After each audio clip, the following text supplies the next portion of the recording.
ჩვეულო ფორმატით გმასპინძლობთ. მე მინდა წარმოგიდგინოთ ჩემი ძალიან საყვარელი სტუმარი ბატონი დავით გალეგაშვილი, იგი გახლავთ ეკონომიკის დოქტორი. მაგრამ არ იფიქროთ, რომ მხოლოდ ეკონომიკაში არის ბატონი დავითი ექსპერტი და პოლიტიკურ ამბებს ვეკითხებით ხოლმე ხშირად ჩვენს დიდ გადაცემაში. მინდა სულ სხვა კუთხით წარმოგიდგინოთ ბატონი დავითი, იგი არის აი ამ უნიკალური წიგნის, რომელსაც ახლა მე თქვენ გაჩვენებთ, ეს არის პირველი ტომი, რომელიც მე მგონი აღარ იყიდება რა ბატონ დავით. არც იყიდებოდა. არც იყიდებოდა, ის მე მაგბედნიერება რომ ეს წიგნი საჩუქრად გადმომეცა, წავიკითხე და ცოტაღა დამჭა, ამაზე უფრო კარგი წიგნი კარგახანია არ წამიკითხავს და ეს არის შოთა რუსთაველის საიდუმლო ვინაობა. ნუ მსოფლიოში მე მგონი პირველი მწერალი შოთა რუსთაველი, ბევრი არაფერი ვიცით მის შესახებ. რაც სკოლაში გვასწავლიდნენ, ეს იყო მე ჩემმა მასწავლებელმა მითხრა, რომ შოთაც კი არ ერქვა რუსთაველსო, ესე გამზარდეს, მოკლედ ალბათ ჩემი თაობის ყველა ადამიანი. ერთადერთი რაც მასზე ვიცით, ეს არის რომ იყო დიდებული, იყო კარგი განათლების ადამიანი და როგორ ჩანს, ხო? ამაზე ხო კითხვა შეიძლება რომ გქონდეს. და ის იყო მეჭურჭრეთ უხუცესი. თუმცა მის მეჭურჭრეთ უხუცეობასაც აქვს კითხვის ნიშნები. ასე იყო დანამდვილებით თუ არ იყო. ვინ იყო ის მოხუცებულობაში? აღიკვეცა ბერად თუ არ აღიკვეცა ბერად და მინდა კიდევ ჩემს მაყურებელს ვაჩვენო აი ეს სურათი, რომელიც ხელოვნური ინტელექტის საშუალებით სწორედ იმ ერთადერთი შემორჩენილი ფრესკიდან გააკეთა ბატონმა დავითმა, შემოაბრუნა შოთა რუსთაველი და დაგვანახა, გვიყურებს შოთა რუსთაველი სწორედ აი ამ ფოტოთი. მწვანე თვალები აქვს და საოცრად ღრმა მზერა და თქვენ ხელი არ გიხლიათ ამ ფრესკისთვის, უბრალოდ აი ასე შემოტრიალდა შოთა რუსთაველი და ასე უყურებს 21 საუკუნეს. ბატონ დავით, რა მოგცათ ამ წიგნის იდეა, ინსპირაცია, იმიტომ თქვენ იმდენი საქმე გაქვთ. ეკონომიკაში, სოფლის მეურნეობაში, რაღაცა ფართო მასშტაბის მეცნიერი ბრძანდებით და როგორ მოხდა ისე, რომ შოთა რუსთაველის ვინაობითაც დაინტერესდით. გამარჯობა, ქალბატონოია. მივესალმოთ ყველა მსმენელს და მაყურებელს. როგორც ყველა ქართველს მინდოდა გამეგო ვეფხისტყაოსანის ავტორის ვინაობა. საიდუმლოება. ეს ყველა ქართველ კაცს, ყველა ადამიანს უნდა რომ გაიგოს. ბევრი რუსთველოლოგი მუშაობდა ამ მიმართულებით. პირველი იყო ჩვენი მეფე ვახტანგ მეექვსე, ვინც გამოსცა პირველად დაბეჭდა ვეფხისტყაოსანი. და უკვე მე რამდენი საუკუნეა, უკვე 3 საუკუნეა. დიდი ქართველები შრომობდნენ ამ და ვახტანგ მეექვსე მაგრამ მხოლოდ გადმოსცა, პირველი კრიტიკოსიც და პირველი მეცნიერულ შემსწავლელიც ის იყო, ხო? წინა სიტყვაობა, ანოტაცია, ყველაფერი მან გააკეთა. ამბობდა, რომ ანდერძი ეს არის კაცობრიობის შედევრი, როგორი უნდა იყოს კაცი, ადამიანი ზოგადად, აი ანდერძში წერია. რაც შეიძლებოდა რომ მომეზია თავი პირველ ეტაპზე დავიწყე იმათი წაკითხვა. ერთი ვერსია, მეორე ამოდიოდა 19 საუკუნის, მე-20 საუკუნის. დიდი ქართველი მეცნიერები აქ ლაპარაკი არა. მე ვიტყვი კიდე ამ წიგნში ვინ შევიდა და კიდე როგორი იდეა და როგორ დაიბადა და აღმოჩნდა რომ უფრო გამიტაცა ამ თემამ. ამასობაში გამოიკვეთა რომ ეს არის სამეცნიერო ბრძოლის ველია. იმიტომ რომ ეს უძვირფასესი ქართველები, დიდი მეცნიერები, რუსთველოლოგები, ლიტერატორები, ისტორიკოსები კამათობენ და კამათობენ. ელემენტარულ დეტალებზე, დიდ საკითხებზე, რომელიც დაკავშირებულია მის ბიოგრაფიასთანაც, ასევე მის მსოფლმხედველობასთანაც. ვინაიდან გამოიკვეთა, მით უფრო მეც ვკითხულობდი. ეს გრძელდება 15 წელიწადია და წიგნების დამუშავება დაიწყო კი 10 წელიწადი. ნუ ის საკითხვა შემეძლო წავიკითხე, ეს არის 100 მეცნიერზე მეტი, მათ შორის რამოდენიმე უცხოელიცაა, ნუ ის ნაკლები მნიშვნელობისა, მაგრამ მაინც და 250 ნაშრომამდე. კორნელი გოგილიძე 7 ნაშრომი აქვს მაგალითად. პავლე ინგოროყვას 5 ნაშრომი აქვს. და ასე შემდეგ. ზოგს ერთი აქვს, მაგრამ ძალიან ღირებულია. ზოგს ძალიან უნიშნელო საკითხი აქვს, მაგრამ ისი ღირებულია. აი წარმოვიდგინეთ, რომ არგუმენტაცია, ნუ ესე პირობითად რომ თქვა, ახლა მაგე მე არ დამეთვლია, მაგრამ 1000 არგუმენტი, 1000 წყარო, 1000 ვარაუდი შესახებ. შოთა რუსთაველის ბიოგრაფიის შესახებ. სულ სხვადასხვანაირი, ერთმანეთთან სამეცნიერო პაექრობაში.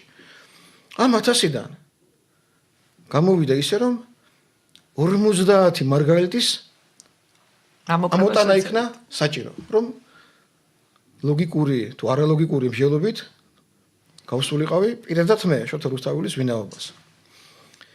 თუმცა ეს წიგნი და ეს სამტომეული არ არის იმისთვის, რომ მე ვინმე გადავარწმუნო ან დავარწმუნო, ან რაიმე ახალი ისტორიული აღმოჩენა შევთავაზო. არც ერთი აღმოჩენა ჩემი არ არის, მოკლედ რომ იცოდეთ რა. მე არ ვარ როგორც ისტორიკოსი სიახლეების მაზიებელი. რა თქმა უნდა ვარ, მაგრამ არა როგორც პროფესიონალი. მე აქ ყველა ვინც კი რაიმე დაწერა, თავი მოუყარე სამ ტომში. პირველი გამოიცა, მეორე მზად არის რომ უახლოეს ორ თვეში გამოვიდეს, კორექცია გადარჩა და ისიც გამოვა. და მესამე ტომიც იქნება. ძალიან დიდი შრომა გაქვთ გაწეული, წავიკითხე რა. პირველი ტომი. ესე იგი, შოთა რუსთაველის საიდუმლო სამივე ტომის სახელია. პირველი ტომის ქვესათაური არის ვინაობა, მარტო მის ბიოგრაფია შეეხება. აქ შევიდა 13 მეცნიერის 19 შრომა, ამას ვიტყვი ალბათ კიდეც. მეორე ტომი არის მისი მსოფლმხედველობა. იმიტომ რომ მისი ბიოგრაფიის დასადგენად მსოფლმხედველობა კიდევ უფრო მძიმე საკითხი აღმოჩნდა, კიდევ უფრო მეტი ბრძოლა ამ ველზე, ვიდრე თუნდაც ბიოგრაფიის საკითხი. იქ უკვე შედის 29 მეცნიერის 45 ნაშრომი მეორე ტომში. იქაც დიდი მეცნიერები. მეორე ტომში უკვე 4 კათოლიკოს პატრიარქის შრომა ანტონ პირველის მე-18 საუკუნისა და მე-20 საუკუნისა კალისტრატესი, ეფრემ მეორისა და მაშინ ეპისკოპოსი იყო ჩვენი დღევანდელი კათოლიკოს პატრიარქი. ილია მეორესაც შედის, ოღონდ ის დაიწერა მისი ნაშრომი ამ კუთხით 60-იან წლებში, თუმცა ის კიდევ არ იყო კათოლიკოს პატრიარქი. და რა თქმა უნდა, ყველა მეცნიერებიც ვინც არიან. მესამე ტომის სახელი იქნება ბიოგრაფია. იქ შევა ყველა ვერსია, რომელიც კი დაწერილა, რომელიც მომწონს, არ მომწონს, შემზე არა ლაპარაკი, მკითხველს ჰქონდეს საშუალება. ერთ სამტომეულში გაეცნოს ყველაზე ღირებულს, რაც კი რაიმე შეიძლება. ვარ თქვენი მუშაობით, იმიტომ რომ თუნდაც ის რომ თავი მოუყარეთ სამტომეულში ყველა გაფანტულ ქართულ ლიტერატურაში თუ საისტორიო წყაროებში მასალას, ეს არის მომავალი თაობისთვის ფასდაუღებელი განცი. თუ შეიძლება წიგნში წავიკითხავ ერთ მომენტს, რა არის აქ ჩემთვის სიახლე. მე ქართულ წიგნებში არ წამიკითხია, შეიძლება იყო და მე არ წამიკითხია ასეთი სარჩევი. ხა ზოგადად სარჩევი არის, თქვათ, ვისი შრომებია შესული, ეს შრომები არის პავლე ინგოროყვასი, თეიმურაზ ბაგრატიონის, ნიკო ბერძენიშვილის, ლევან ჭილაშვილის, დავით მუსხელიშვილის, მარიამ ლოთქიფანიძის, შოთა მესხიასის, სარგის კაკაბაძის, ნოდარ შოშიაშვილის, ზაზა ალექსიძის, როსტომ ჩხეიძის, ალექსანდრე ბარამიძის, ლევან გიგინეიშვილის. ეს 13 კაცია და მათი 19 ნაშრომია. ეს ჩვეულებრივი სარჩევია, თუმცა ვინაიდან მეწლები მომიწია ამ ყოველას ძებნა და ეხლა ყველა წიგნი მთლიანად კი არ შემოსვლა, ის რაც შეეხებოდა ბიოგრაფიას, ერთი აბზაციდან 150 გვერდამდე ასე იკრებებოდა ყველაფერი. მაგრამ რომ არ მოუწიოს კაცს თითოეული ტომის თავიდან ბოლომდე წაკითხვა, რაღაც საკითხი აინტერესებს, მე აქ დავამატე თემატური საძიებელი. ეს შეეხება შოთას ოჯახს, რომელი ოჯახიდან მომდინარეობს. ვინ იყო და ასე შემდეგ და ასე შემდეგ. და აქ მითითებულია ამ თემატურ საძიებელში 35 თემაა. და აქ თქვენ ნახავთ, თქვათ მაგალითად რაც შეეხება მის მეჭურჭლეთ უხუცესობას, ხო? ამაზე გამოთქმული აქვს აზრი 9 მეცნიერს 12 შრომაში. აი ამ წიგნში შესულებიდან რომელი მოსაზრება შეეხება მეჭურჭლეთ უხუცესობას, ის გვერდები მითითებული რომ კაცმა ეს საკითხი პოვოს და ამოწუროს და არ მოუწიოს წიგნის თავიდან ბოლომდე წაკითხვა. აი ესეთი პატარა სიახლე არის, რაც შემინე რომ ჩემ თავს ბატონ დავით, აქვე მინდა ერთი შეკითხვა მოგცეთ. აი ამდენი მეცნიერი წაიკითხეთ, შეაჯამეთ, დაბეჭდეთ, თუ არის რომელიმე ორი მეცნიერის, თუნდაც 3-ის ან 4-ის ერთი და იგივე აზრი შოთა რუსთაველის ბიოგრაფიაზე. თუ აბსოლუტურად ყველა განსხვავებულია. იქ არის აი მაგალითად რას ნიშნავს რუსთველი?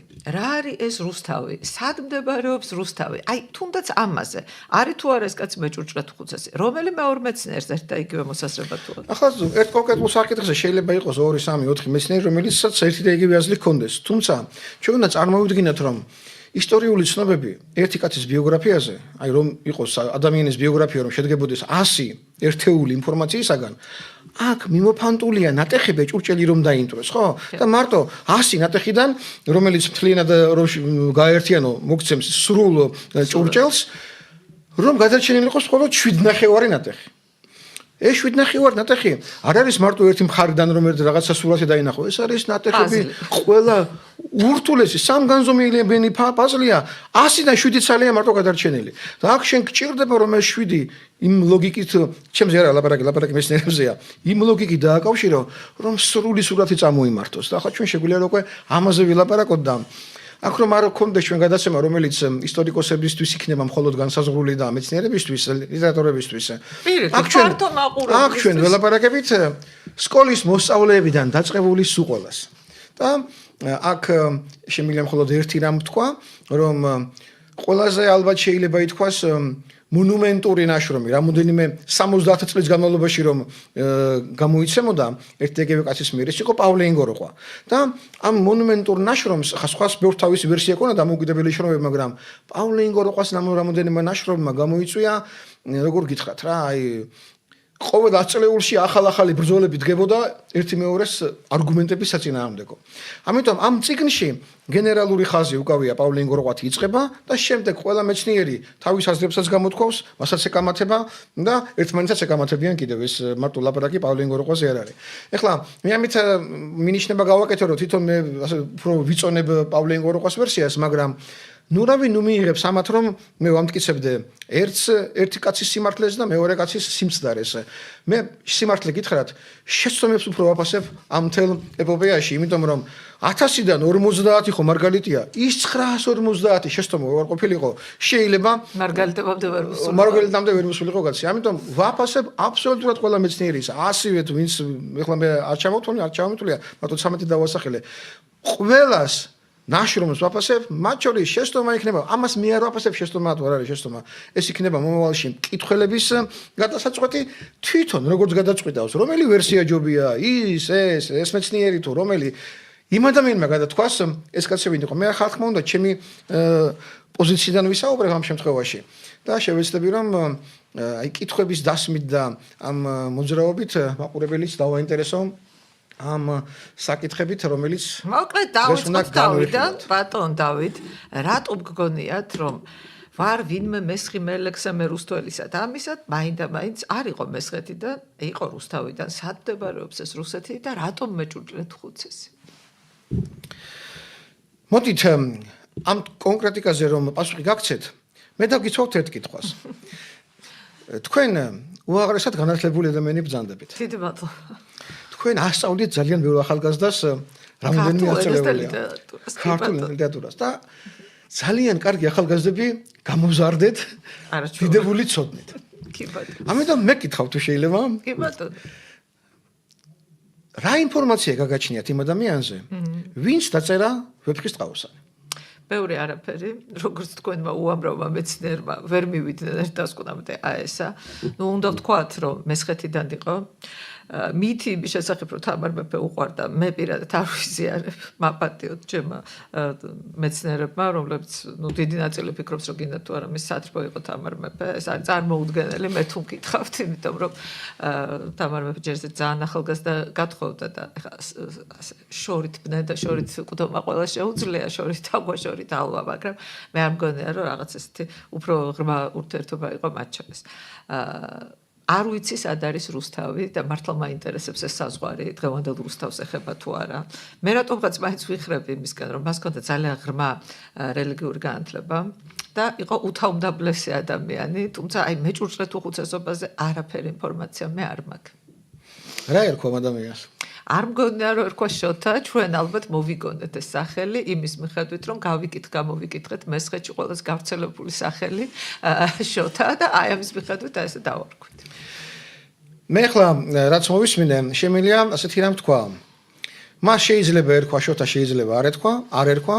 არ ვიცით რომ რუსთაველია, მაგრამ რომელი რუსთავიდან არ ვიცით და მისი თანამდებობა თუ კი იყო, ის უნდა ყოფილიყო მეჭურჭლეთ ხუცესი. მოდით ახლა ჩვენ ვარაუდები რომ ყველა ვარაუდი რომ არ გავიაროთ, მაინც სამი მთავარი მომენტი შევარჩიოთ თქვენი საუბარიდან.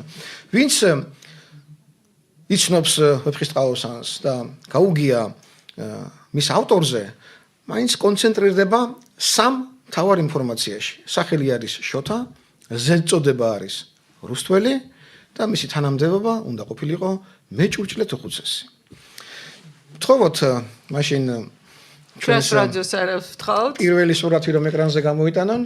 ყველაზე ცნობილი ფრესკა. ყველაზე ცნობილი ფრესკა და დავიწყოთ აქედან. კი ბატონო. შოთა რუსთაველი გამოსახულია იერუსალიმში ჯვრის მონასტერში. ხედავთ მის სახეს, ის უკვე ასაკშია შესული 70 გადაცილებული უნდა იყოს საოცარი მოსასხამით. საოცარი მოსასხამით, რომელსაც ქვია სკარამანგი და სწორედ ეს მოსასხამი ჩვენ გვეუბნება და გვაძლევს დიდ ინფორმაციას. ეს არის უძვირფასესი მოსასხამი, რომლის გამოსახვას ფრესკაზე ასე ყველას არ შეეძლო. აქ ჩანს, რომ ადამიანი არის მაღალი რანგის ოჯახის წარმომადგენელი. ეს რანგი მაშინ შემოიფარგლებოდა ერისთავთ-ერისთავებით და სასულიერო პირებით. კათოლიკოსი შეიძლება გულისხმოთ და ეპისკოპოსები.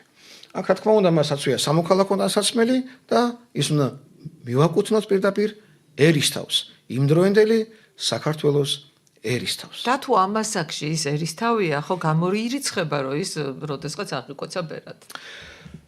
არ ჩანს მისი ბერად აღკვეცა, ოღონდ არ გაუსწრებ ახლა მოვლენებს. ასაკი მისი ძალიან უკვე სოლიდურია და იერუსალიმში ის სამოქალაქო დასაცმელშია გამოწყობილი. ჩვენ ახლა უნდა გავიაროთ ასეთი საკითხი.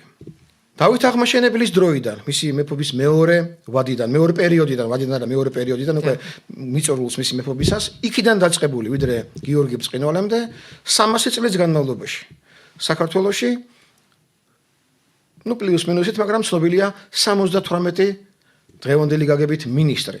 მაშინდელი მთავრობა, სავაზირო, აი 300 წლის მანძილზე ჩვენ არსებობდა ეს სახელო. ხო, სახელო არსებობდა და 78-ია ასეთი ცნობილი. საიდანაც 9 იყო მაშინდელი წიგნობართუხუცესი. აი როგორც გიორგი ჭყონდიდელი იყო ეპისკოპოსი, ის ასევე გახდათ მთავრობის ხელმძღვანელიც. 9 ადამიანი, რომელიც ამ წიგნობართუხუცესობას პრემიერ-მინისტრიც იყო და თან უნდა ყოფილიყო სასულიერო პირი. ეს 9 ადამიანი იყვნენ სასულიერო პირნი. ამიტომ 78-ს რომ გამოვაკლოთ 9, ჩვენ ჩამოვდივართ უკვე 79-ზე და ამ 79-ში 5 მინისტრი არ იყო არჩეული ერისთავებიდან, არ იყო დანიშნული ერისთავებიდან. ვინ იყვნენ ესენი? ეს გიორგი მესამეს დემნას აჯანყების შემდეგ რომ ჩამოამცო აჯანყებული ერისთავები, იქ დააწინაურა არა საერისთავო საგვარეულოს 3 პირი. ეს არის ყუბასარი, აფრიდონი და ივანე. მათი წარმოშობა მეტნაკლებად ახლა უცნობია, მაგრამ მას თავი დავანებოთ. და ორი კიდევ ეს უკვე მე-13 საუკუნეა არის სადუნი და ხუტლუბუღა მანკაბერდელები, ორი ქურთი წარმოშობის, რომელმაც მონღოლებმა აქ დანიშნეს როგორც თავისი ნასვალები. იმათ ჩააბარეს მინისტრობის საკვანძო ადგილი. ერთ-ერთი ადგილი. არა მწიგნობართუხუცესობისა. ესე იგი 69-დან ჩვენ ამ 5 რო გამოვაკლებთ, ჩამოვდივართ 64 ადამიანზე. 64 სულ ყველა იყო ერისთავი და არა მარტო ერისთავი, ისინი იყვნენ სამის გარდა, ისინი უბრალოდ ერისთავები იყვნენ, გათანასწორებული ერისთავებთან. რას ნიშნავს ერისთავი?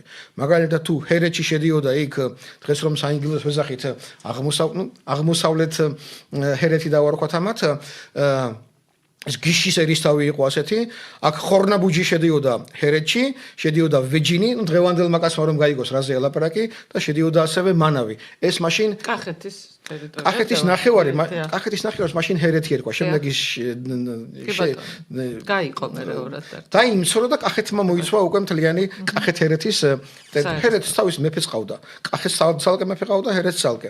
და ამ 4-დან 2 ხორნაბუჯელები და გიშელები, აი მე-12 საუკუნეში და განსაკუთრებით ერთმანეთს ცვლიდნენ ერისთავის, ანუ წამყვანი ვინ ხდებოდა ამ 4-დან, ხან ერთი მოდიოდა წინ, ხან მეორე. მაგალითად, ანუ ერისთავობა არჩევითი თანამდებობა. არჩევით იყო იქ მეფის მიერ განისაზღვრებოდა. მეფის მიერ განისაზღვრებოდა.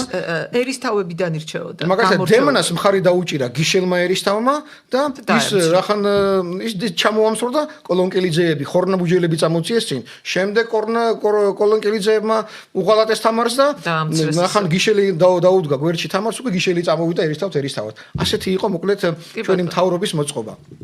მე შემიძლია გითხრათ 25 ერისთავები არის.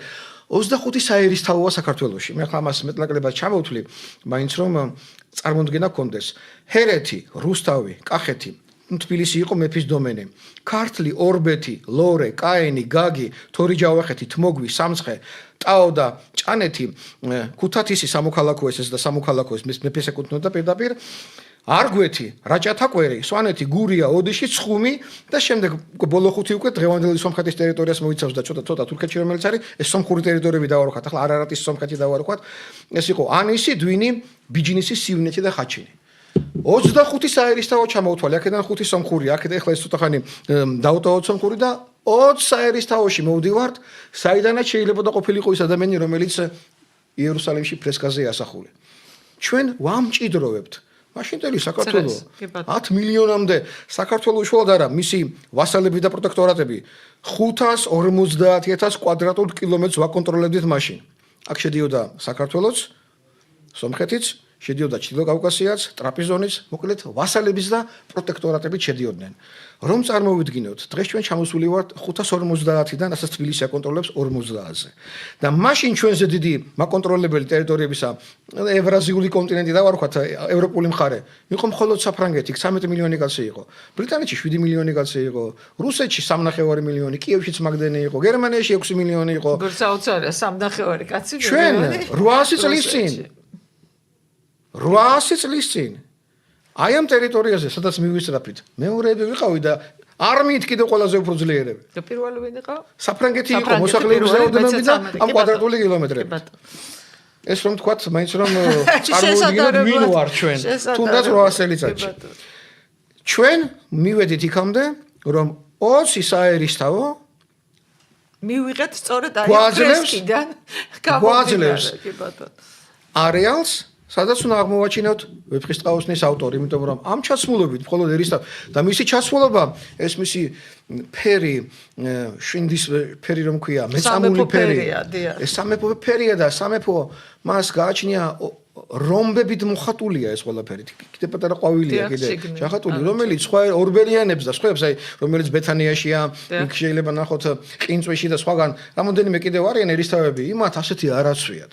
ის არც მეფეა შოთა რუსთაველი, მაგრამ არც მხოლოდ ორბელიანების და ამადონეზია. ის სადღაც ჩუაშია. სადღაც ერისთავია. ერისთავები იყვნენ ბევრნი. აქ ლაპარაკია, რომ იმათაც კი აღემატება ამ თავის ჩაცმულობით. შემდეგი კითხვა რა შეიძლება დაისვას ქალბატონოია.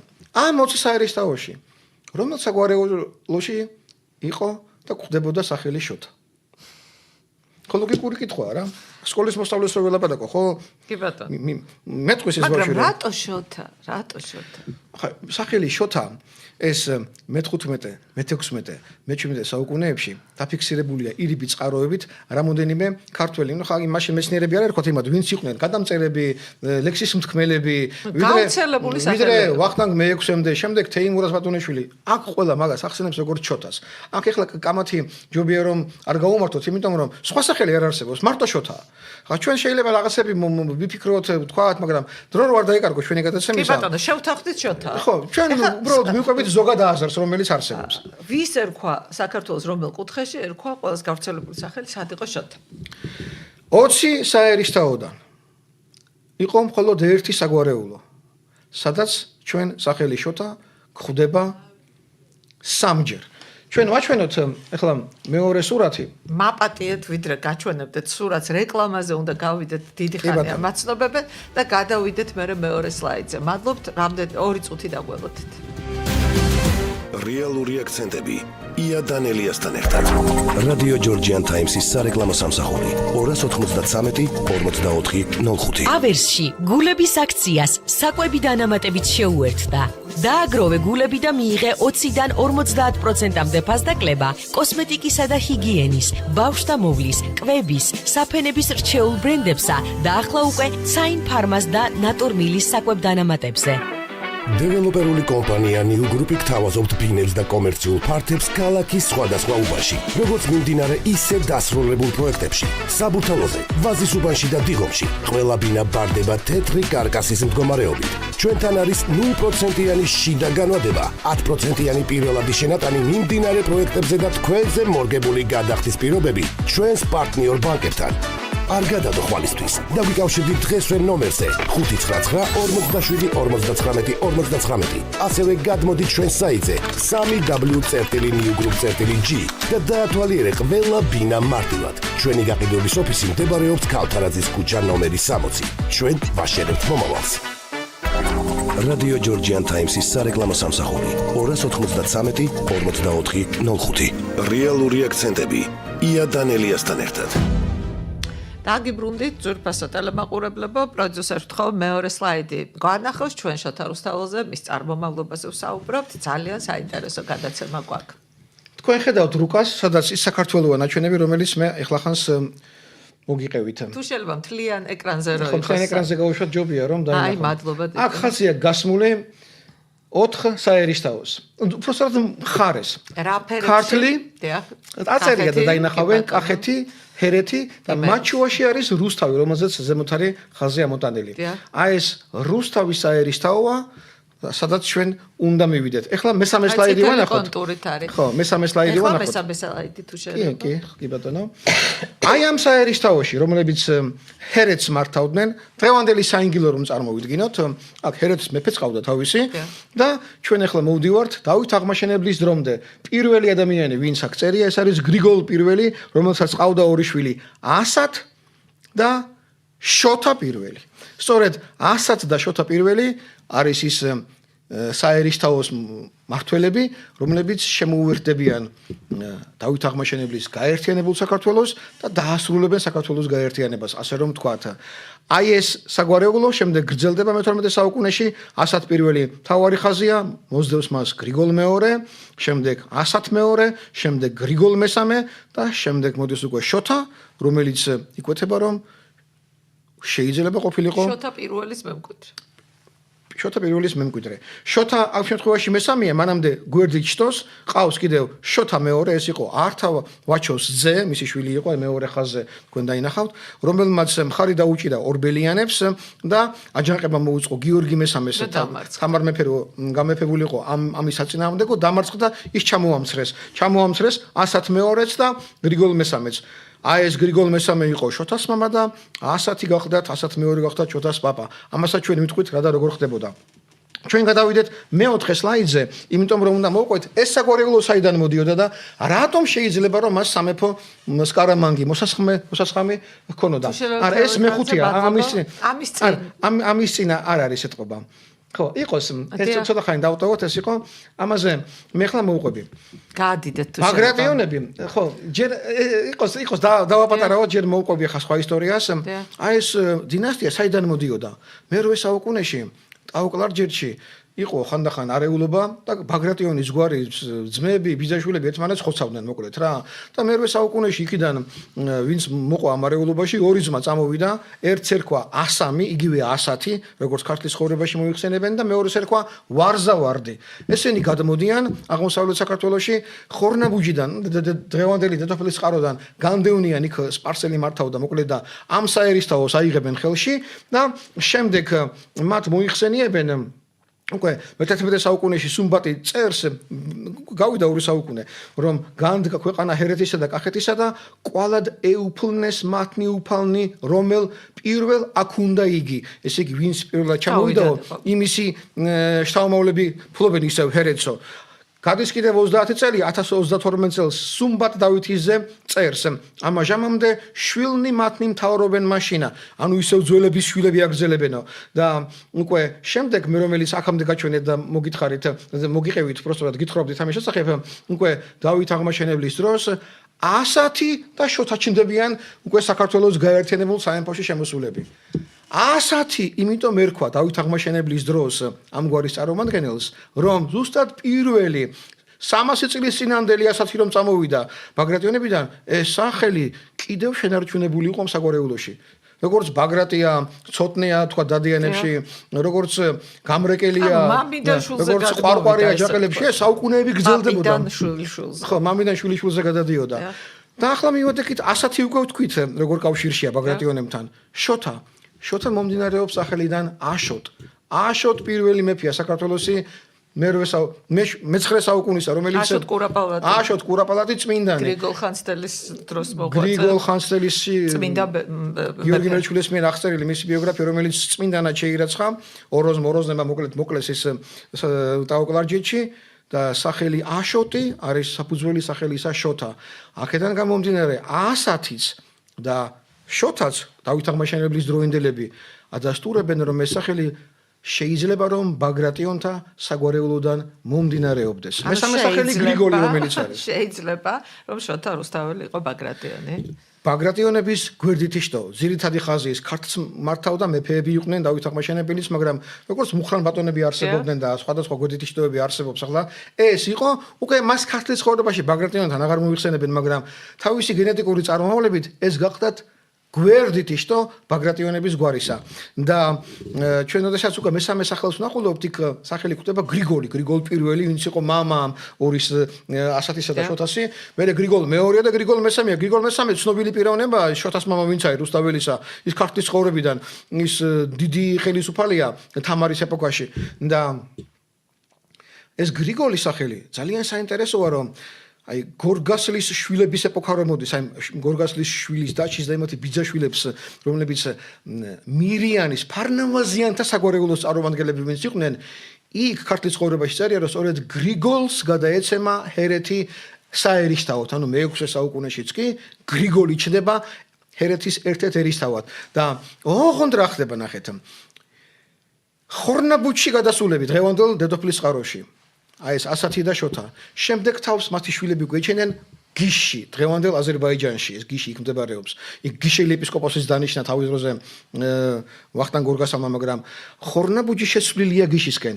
აქ შეიძლება ძალიან კარგი ვერსიაა წამოსული, ხა შესანიშნავი ვერსია ბატონი ლადო ჭელიძისა, რომელიც ამბობს, რომ ეს გრიგოლი ფარნავაზიანთა საგვარეულო და რომელიც ამ სამსახელში ბრუნავს მარტო ეს საუკუნე გადის და გრიგოლი შოთა ასათი, გრიგოლი შოთა ასათი, მარტო ეს სამი სახელია. ვართავაჩოა გამონაკლისი და აი ეს ფარნავაზიანები და ბაგრატიონები შეიძლება გაერთიანებული გვარის იყოს, ოღონდ მამრის ხაზი, რომელზეც გვარი ვრცელდება, უკვე აღარ ჩანს. ეს იყო ფარნავაზიანთა გვარისა, ეს შოთა თუ ბაგრატიონთა გვარისა. ნუ პავლე ინგორო ყათulis რომ შეიძლება ბაგრატიონთა გვარისა იყოს, მაგრამ ნებისმიერ შემთხვევაში სამეფო გვარის წარმომადგენელს და გვაქვს საქმე. გვაქვს საქმე, დია ბატონო.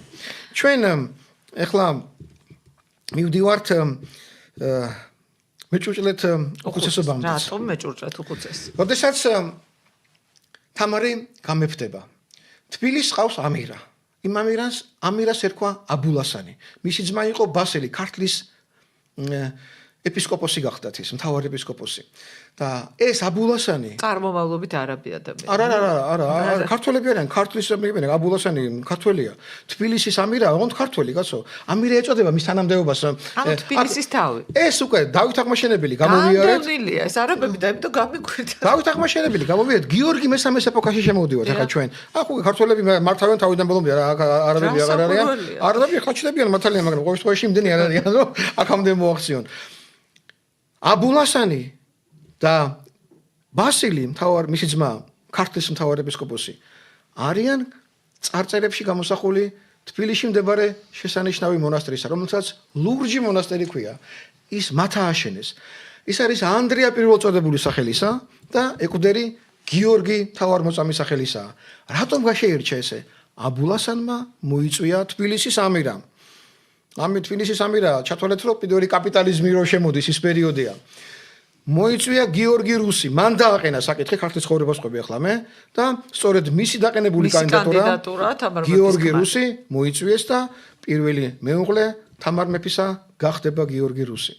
სწორედ ამიტომ გიორგის მამას ერქვა ანდრია და აშენდა უკვე მასაპატივცემულოდ მათ მიერ ვინც მოიწვიეს გიორგი ანდრია პირველწოდებული სახელობის ლურჯი მონასტერი და ეკვდერის უკვე გიორგისი ვინც მოიწვიეს იმისი ფარველი ანგელოზი რომ დავარქვათ წმინდა მთავარმოწამე გიორგის სახელობისა ეს ყველაფერი ლურჯ მონასტერზე ქვაზე წერია პირდაპირ რომ მიხვდეთ იქაც ნახავთ ამაზე ლაპარაკი შემდეგ გააგდებენ გიორგი რუსს ეს აღწელებს ამ ყველაფერს ის გიორგი რუსი სანამ აქ იყო ხდება მეჭურჭლეთ უხუცესის ნაცვალი, ანუ მოადგილე ფინანსთა მინისტრისა, მაშინ რუსთავს ფლობენ ვარდანიზეები. ვარდანიზეებამდე ფლობდნენ არიშიანები. არიშიანებიც იყვნენ ფინანსთა მინისტრები. ანუ რუსთავთან ეს ტრადიცია იყო. ხან კი ხან არა, მაგრამ ხშირად რუსთავის ფლობელები ხდებოდნენ მეჭურჭლეთ უხუცესები. ვარდანიზეები უკვე წყვეტენ ამ ერისთავის ფლობას, ეთყობა იქ მამაკაცთა ხაზი დამთავრდა და გადაწყვეტილება თამარის მეფობის დროს და გიორგი რუსის აკოფნის დროს მიღებული იქნა ასეთი. თბილისი მაშინ რა იყო? თბილისი იყო მხოლოდ მტკვრის მარჯვენა სანაპირო. აი მე რაც სურათი განახეთ საქართველოსი, რომ წარმოიდგინოთ და პატარა ხიდი იყო გადასული შემდეგ აბანოთ უბრინდან რომ გადახვიდე მეტეხისკენ, კლდეებისკენ, სადაც ხიდი იყო მე-20 საუკუნეში გახსოვთ ხო კლდეები ყველაზე ვიწრო ადგილი სადაც არის მტკვარის კალაპოტისა, აი ის ისანი იყო რომელიც თბილისს ეკუთვნოდა. ლილო, სამგორი, ვიდრე გლდანი და ვიდრე დიღომიც და მთელი ეს მხარე რომელსაც ახლა ჩვენ ხან პლეხანოს ვუძახებთ ხან აზერბაიჯანის რომელიც არის მარცხენა სანაპირო იყო რუსთავის საერისთავო შემადგენლობაში. იყო იწყებოდა რუსთავიდან თბილისის ნახევარი იყო რუსთავის. რუსთავის საერისთავოს ეკუთვნოდა მარტყოფი თბილისის მარცხენა სანაპირო გარდა ისნისა და ჩადიოდა ჟინვალამდე. ჟინვალში მთავრდებოდა და ამ აბულანსანს მოკლედ რუსი სანამ აქ თბილისში, თბილისში კიდე მე მეფობდა ახლა ეს რუსი ვერ იყო დალაგებული და ბევრი რამე ხელეწიფებოდა მოკლედ და აბულანსანს კიდე მოუმატეს რა თანამდებობა მის ეს ფინანსთა მინისტრის მოადგილეობა და ეს თბილისის საამიროს შეუერთდა და გაერთიანებული ხელმძღვანელი გახდა ეს აბულანსანი. რუსი გააგდეს, შემდეგ აბულანსანი და რუსი შეიკრებიან, მოუწყობენ თამარ მეფეს და უკვე დავით სოსლანს აჯანყებას. 7 მაშინდელი მინისტრიდან 5 მინისტრი უღალატებს თამარ მეფეს, რომ იცოდეთ, მას გვერდში დაუდგებიან იქ ჭიაბერია, მოკლედ იქ არის ეს ჰერეთის გიშელიერის თავები, ვინც ჩამომცრობილები ვინც იყვნენ, შოთას მამა და პაპა მას დაუდგებიან გვერდით, ისევ წამოიწევიან ისინი ამ აჯანყებულების დამარცხების შემდეგ, აბულანსანს ჩამოართმევენ მოკლედ რუსთავის საერისთავოსაც და ჩვენ ეხლა შეგვიძლია რომ შემდეგი სლაიდი რომელიც იყო ის დავანახოთ. რა ხდება აქ? აბა გთხოვთ სლაიდი. გავადიდოთ? ან ტელეკრანზე რა იყოს თუ შეიძლება. ხო, ორი ფერია. აი, მარცხენა ფერი ეს არის რუსთავის საერისთავო. მარჯვენა ფერში ჰერეთის ერისთავების სამფლობელო აქვს, მოკლედ ხორნაბუჯი ჩანს და სხვა ადგილებიც. ვინაიდან შოთას მამამ და პაპამ მხარი დაუჭირეს თამარს. და იყვნენ გახდნენ ჰერეთის ერისთავები. ერთი წელი ჯერ გადაწყვეტილება არ იყო მიღებული, როგორ გაენაწილებინათ რუსთავის საერისთავო, ამიტომ ხაზი რომელიც მე გავავლე, იქ გვაჩვენებს რომ ზედა ნაწილი მანაվել ჭიაბერს შეუერთეს, ქვედა ნაწილი გაგელ ერისთავს შეუერთეს. გაგი ეს ქვემო ქართლია. და ერთი წელი ასე იყო გაყოფილი მოკლედ. შემდეგ 100-მა შოთას პაპამ უკვე ერისთავმა მარჯვენა მხარისა გამოითხოვა აქ ტექსტსაც მე წავიკითხავ როგორი ტექსტია. ეს რომ ჩვენ მგონი კარგად წარმოვიდგინოთ. ერთი წამით ქართლის ცხოვრებაში წერია თამარის პირველ ისტორიაში 1196 რომელიც დაიწერა. ასეთი ცნობა ჰერეთის ერისთავად გრიგოლის ძე, ანუ ასად იყო გრიგოლის შვილი. ასად და მცირედ ჟამ ქონებასაშინა იაჯა არიშიანისა, ანუ არიში ერქვა რუსთავს, ეს კიდე ცალკე უბედურება ტრიალებს ისტორიკოსებში ერქვა თუ არ ერქვა, დავანებოთ თავი. იაჯა ნიშნავს გამოითხოვა, მეფისგან გამოითხოვა, რომ მე რუსთავის საერისთავო მე შემომიერთეო და ადგილსა დაჯდომა სასთაული ეს არის ბალიში. დღეს რომ ქვია მინისტრს პორტფელიანი, იმას პორტფელს ვეძახით მინისტრს. მაშინ ბალიშიანი მინისტრი იყო, იმიტომ რომ როცა მთავრობის ხდომა იმართებოდა დავითის დროს, თამარის დროს, იმათ ბალიში ეფინათ და მინისტრები ბალიშებზე ისხენ და სასთაულითა და ხელთუდვა შვილსა მისა გრიგოლს ჰერეთის ერისთავობა. ნახეთ რა გააკეთა. შოთას პაპამ უკვე მოხუცია. გამოითხოვა მე მომეციო რუსთავიო. თავის შვილი დატოვა უკვე ერისთავად იმ დიდი ჰერეთის საერისთავო 4-ро შედის. და რუსთავში თვითონ ხო რუსთავში დაждდა მოხუციარი და ჟინვალში გაუშვა შოთა, უკვე 25 წლის ბიჭია და ჟინვალი საით ორად რომ იყო გაყოფილი, შოთა ჟინვალში აღმოჩნდება. რაც იმას ნიშნავს, რომ თვითონ რო გარდაიცვლებოდა, აი ეს უშველებელი ის რომ გარდაიცვალა შოთა ჟინვალიდან უკვე რუსთავში გადმოდის და მაშინ ხდება რუსთველი, მამამისიც რომ გარდაიცვლება, ის ხდება ჰერეთის ერისთავი და შემდეგ რატომ მივიდა ფინანსთა მინისტრობამდე ის გამოჩნდება. ჩვენ მეხუთე სლაიდიც ვნახოთ, იმიტომ რომ ჟინვალიდან შემორჩენილია ერთი შესანიშნავი ცნობა. აი ეს ხელმწერა თან ერთვის ერთ დოკუმენტს, რომელიც ჭიაბერმა ერთი წელი რომ ფლობდა ჟინვალს, ჭიაბერს რომ გადაეცა მანაველს, მაშინ ჭიაბერმა შეწირა ერთი ოჯახი შიომღვიმის მონასტერს და თამარს ეს გაუგზავნა. ამას მე წავიკითხავ ახლა თუ როგორ ჩანს. ჭიაბერის დაადასტურა თამარ მეფემ, მაშინდელმა კათოლიკოსმა ეს ხელმოწერები არის, დოკუმენტი არსებობს, ინახება დღეს განსასავში ინახება და შემდეგ ჭიაბერისგან რომ იქ უკვე შოთა რომ დაინიშნება, აი ეს ჩვენი რუსთაველი, ეს მისი კალიგრაფია რომ წარმოიდგინოთ მისი ხელმოწერა წერს მე შოთაი ჩემს ჟინვანის ქონებასაცა შიგა როცა უფლობ ჟინვანსო ამას ვამტკიცებ რას მე ვთქვი, ოჯახი როაჩქვეში იომღვიმეს. აი ეს არის შოთა რუსთაველის ხელწერა. მე ხა ვერსიაზე ვლაპარაკობ, ახლა არ გამიგოთ ისე რომ ვინმეს თავს მოვახვიო ჩემი აზრი, მაგრამ თქვენ როგორც გენებოდ ისე იფიქრეთ, მაყურებლები ბრძანდებით, მსმენელები და ჩემზე მეტიც გასაგებად უმეტესობას ისტორიას. თუ იცოდნენ ამ დოკუმენტის შესახებ თქვენს წიგნში მოყვანილმა ავტორებმა, თუ ეს თქვენი პირადი აღმოჩენა? არა, არც ერთი აღმოჩენა ჩემი არ არის.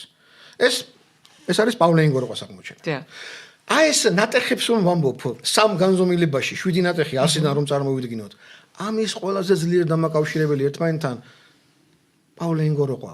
შოთა ახალგაზრდობის დროს მოიხსნება ქართლის ცხოვრებაში, შემდეგ უკვე რომ ასაკში შედის და უკვე ჟამთან ხწერალი რომ წერს, იქ შოთას ის მოიხსენიებს კიდევ 3-ჯერ და 4-ჯერ. იქ შოთა კოხტის თავის აჯანყების მონაწილეა. ის შოთა რუსთაველია ყველაზე მოყუცი, ვინც თაფლტასმული იქ არის. ის შოთა და ჩვენი მეცნიერები ვერ შეთანხმდნენ. ახალგაზრდა შოთა იყო თუ არა ავტორი. მოხუცი შოთა იყო თუ არა.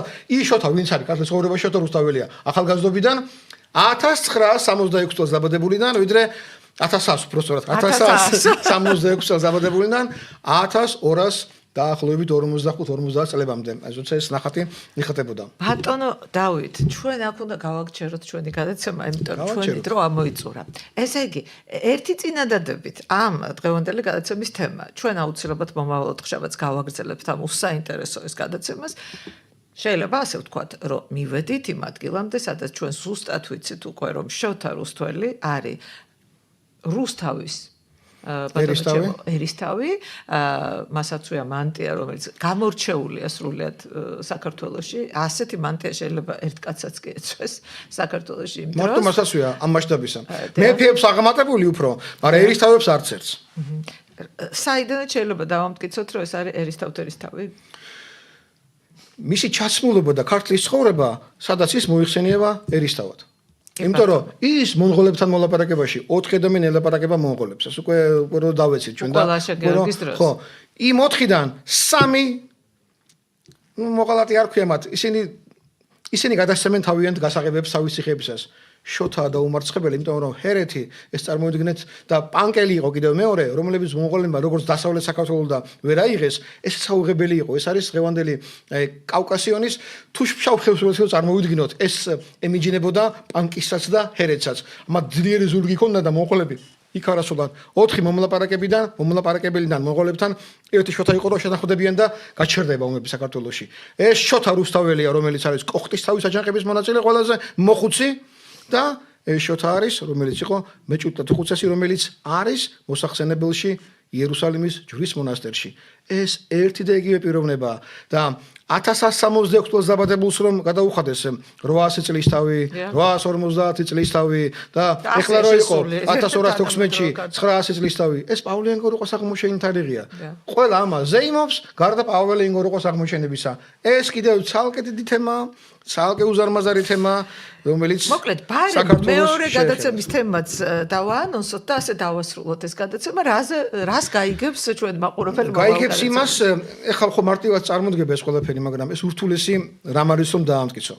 მეორე გადაცემა ჩვენ შეიძლება მივუძღოთ შოთას მსოფლმხედველობას, იმიტომ რომ ეხლა პავლე ინგოროყაც უზარმაზარ შეცდომას უშვებს მის მსოფლმხედველობაზე. ეხლა ამას არ ვიტყვი, მაგრამ ამაზე კიდევ ცალკე ერთი ომია ამტყდარია მეცნიერებს შორის. იქ პავლე ინგოროყას შეცდომა.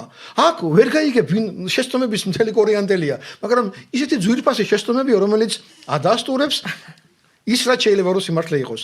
ეს არის მხოლოდ ჩემი აზრი, ეს არ არის არავის მიერ თავს მოხვეული ჩემთვის, მე რაც წავიკითხე, ის დასკვნების გავაკეთე. ეს არ ნიშნავს რომ მაინც ესე უნდა იყოს ყველაფერი როგორც მე ვთქვი, მაგრამ არც იმას არ ნიშნავს რომ თქვენ რომ წაიკითხავთ და ასე იფიქრებთ, ვინმე თქვენ შეგეწინააღმდეგებათ, იმიტომ რომ სხვა უკეთესი ჯერჯერობით პოეტი არ არსებობს. დიდი მადლობა თქვენ მომავალ ოთხშაბათს შოთა რუსთაველის მსოფლმხედველობას გაეცნობით ბატონ დავით გალეგაშვილთან ერთად. მე დიდ მადლობას მოგახსენებთ თქვენ. ჩვენ კი ასეთი საინტერესო განსხვავებული ჭრილის ორი გადაცემა გვექნება მომავალ კვირამდე. დაგველოდეთ, კარგად ბრძანდებოდეთ.